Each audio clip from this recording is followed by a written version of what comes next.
மதுரை கோயில் சாம்பார் சாதம் செய்ய போகிறோம். இப்போ எண்ணெய் ஊற்றிக்கிறோம்.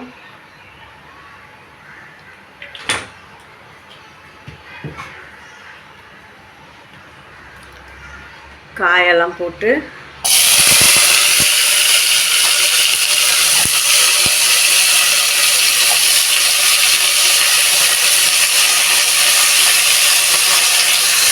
கத்திரிக்காய், சௌசௌ, கேரட், பீன்ஸு, முருங்கைக்காய் போட்டு வதக்கலாம். இன்னொன்று எங்கள் பூசணிக்காய்லாம் போடுற உங்களுக்கு பிடிக்குன்னா போட்டு இதை நல்லா வதக்கிக்கணும். ஒரு 10 நிமிஷம் வதக்கிட்டு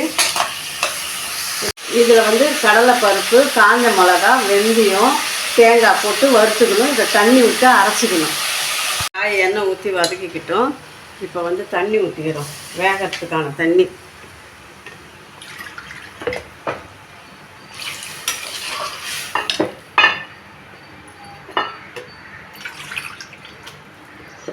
காய் 3/4 பதம் வெந்த பிறகு தக்காளி போடணும். இப்போ மஞ்சத்தூள் கொஞ்சம் போட்டுக்கிறேன். மஞ்சத்தூள் போட்டுக்கிறேன். பருப்பு வேக வச்சுருக்கேன். காய் 3/4 பாகம் வந்த பிறகு தான் இந்த பருப்பை கொட்டி இந்த மசாலாவை ஊற்றணும். இந்த மசாலாவுக்கு 4 காஞ்ச மிளகா, ஒரு பிடி தேங்காய், ஒரு 2 ஸ்பூன் கடலைப்பருப்பு, கொஞ்சோண்டு வெந்தயம் போட்டு வறுத்து தண்ணி விட்டு அரைச்சி வச்சுருக்கேன். இது வெந்தவுடனே இதை ஊற்றணும். காய்க்கு நான் உப்பு போட்டுக்கிறேன். அடுத்தது தக்காளி போட்டுக்கிறேன். புளிலாம் ஊற்ற வேண்டாம், தக்காளி நம்ம நிறையா போட்டுக்கிறோம், 4-5 தக்காளி. இந்த அரைச்ச மசாலாவும் இதில் சேர்த்துக்கிறோம். இங்கே சாதம் குக்கரில் வச்சுருக்கிறேன். இது குழஞ்ச உடனே, இது வெந்து முடிஞ்ச உடனே தாளிச்சிட்டு சாதத்தோடு கலந்துக்கணும். இதுதான் சாம்பார் சாதம். சாம்பார் தாளிக்கிறதுக்கு நெய் போட்டுக்கிறோம்.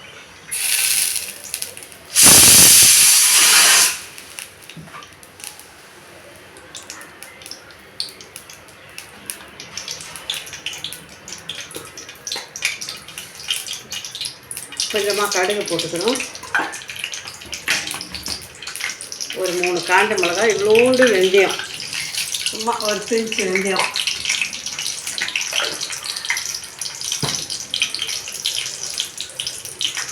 வெங்காயத்தை இருந்தால் நீட்டு வாக்கில் அரிஞ்சு நல்லா உதுத்து போடுங்க. அப்போ தான் சீக்கிரம் பொரியும் வெங்காயம்.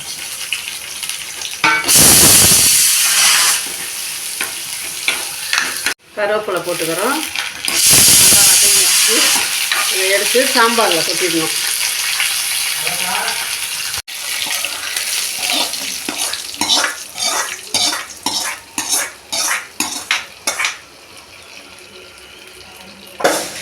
கொதி வரணும். கொஞ்சம் கொத்தமல்லி மேலே போட்டு இதை நல்லா கிளறி விட்டுட்டு ஒரு கொதி வந்தோடனே நீங்கள் குழைய சாதம் வேக வச்சு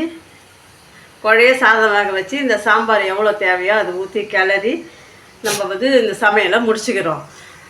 இதை நல்லா நெய் இதெல்லாம் போட்டு தாளித்து கொட்டினதில் நம்ம தாளிச்செல்லாம் கொட்டி ஒரு கொதி வந்துடுச்சு, இறக்கிக்கணும்.